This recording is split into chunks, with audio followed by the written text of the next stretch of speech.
So since 2020, the government of Rwanda has entered a partnership through Rwanda Development Board with the African parks. And it mainly focuses on preserving biodiversity, managing wildlife, and promoting tourism.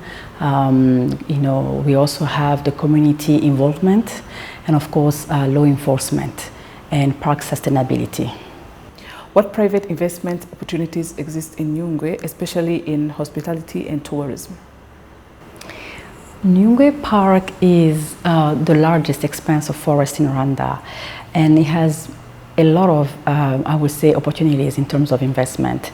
So far, we have the Monazi Lodge, the upcoming eco high-end lodge that we have.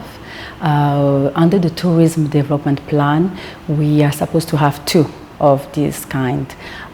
So launching in January 2025, if I'm not mistaken. We also have different products coming up, such as the rope, the zip line.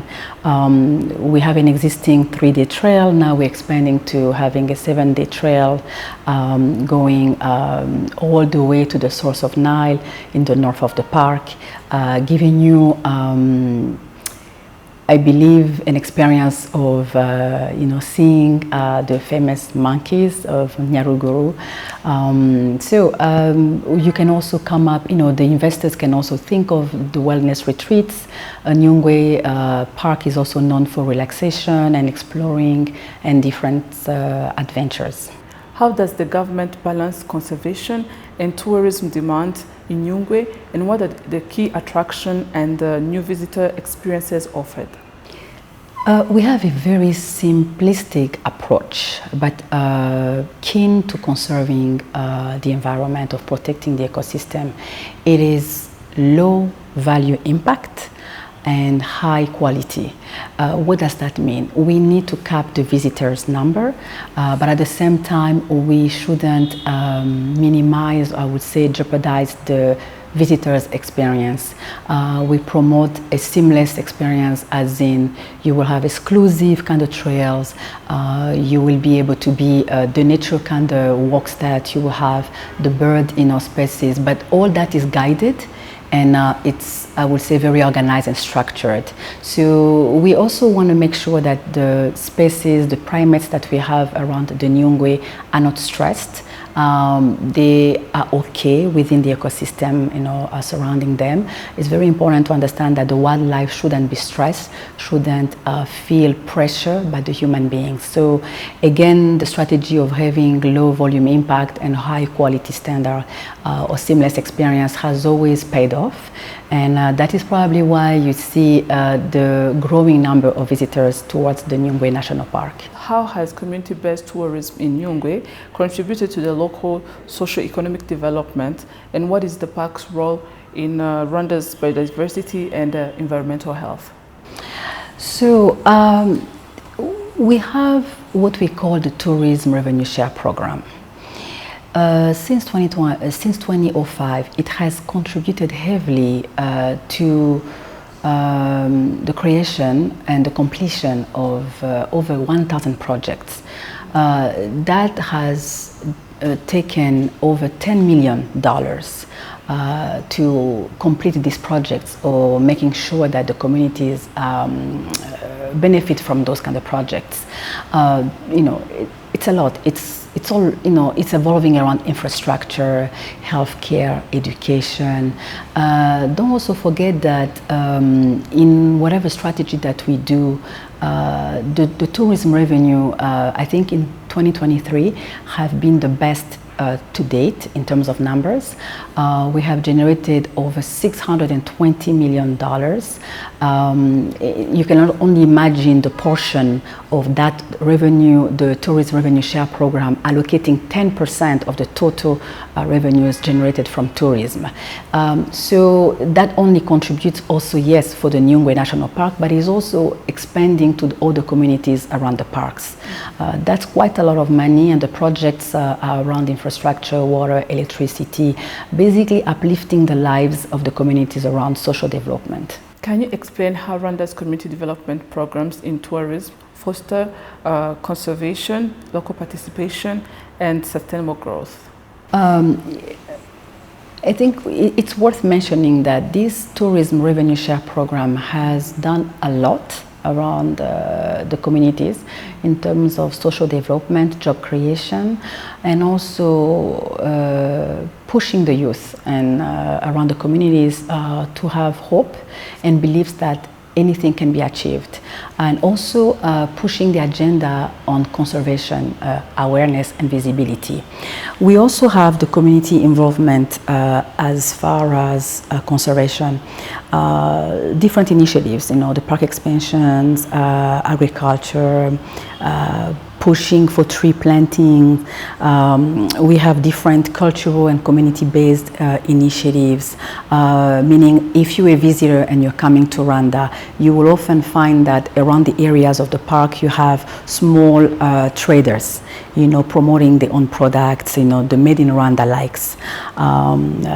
Don't also forget that we need to align with the Sustainable Development Goals, the green growth and climate resilience strategy, which is a big thing right now.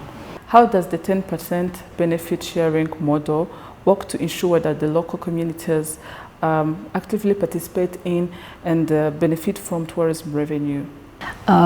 So this revenue, the tourism revenue share program was designed to push an agenda, but specifically for the communities around the parks. Once again, it's not just Nyungwe, it's Akagera, it's the Volcano National Park, and the recently added Gishwati Mukura, which is also one of the initiatives that the community is benefiting right now. Remember, whenever you have a new park or community-based engagement from the management of the park, you create jobs, you promote conservation, nature-based kind of experience. You also activate, I will say, the agenda of the people around to want to know more, but also contribute and be involved within the communities. Let it be the visitors who probably will meet, villagers or people around, small traders, asking about the activities, wanting to participate, wanting to contribute. But you also have now the communities being aware and saying, oh wow, because of nature-based experiences that people are experiencing around the parks, I'm actually able to uplift my lifestyle. I'm able to get a better housing. I'm able to put my children in school.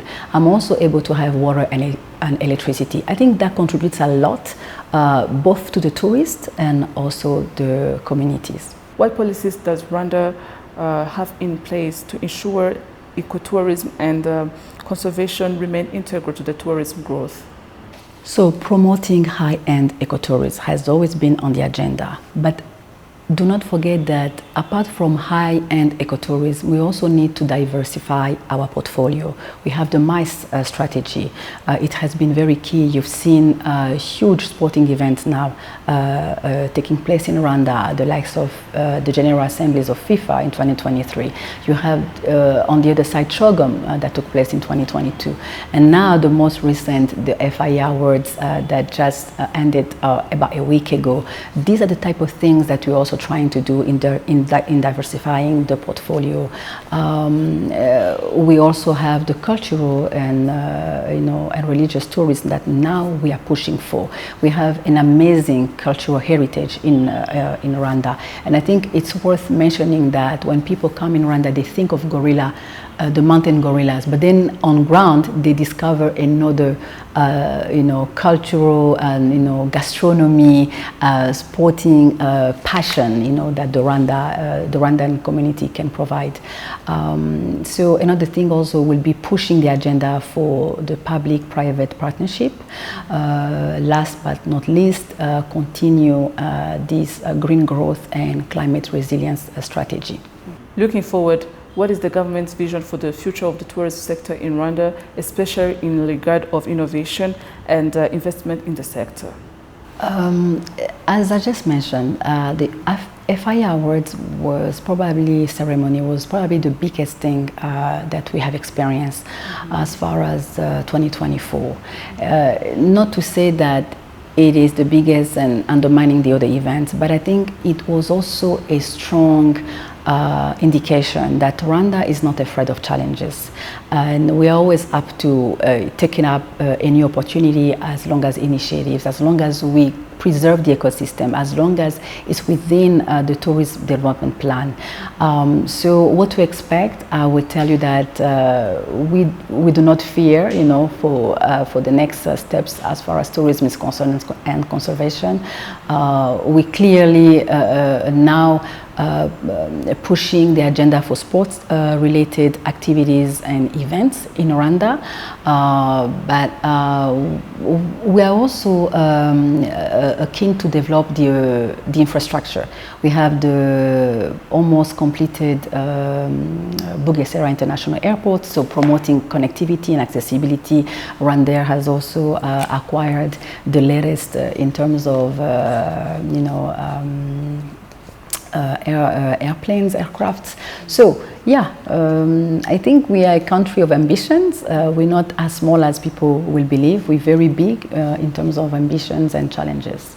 Great. Anything else or a comment? Anything you feel like you want to add on before we close this? I think I would say that I will invite everyone to visit Rwanda.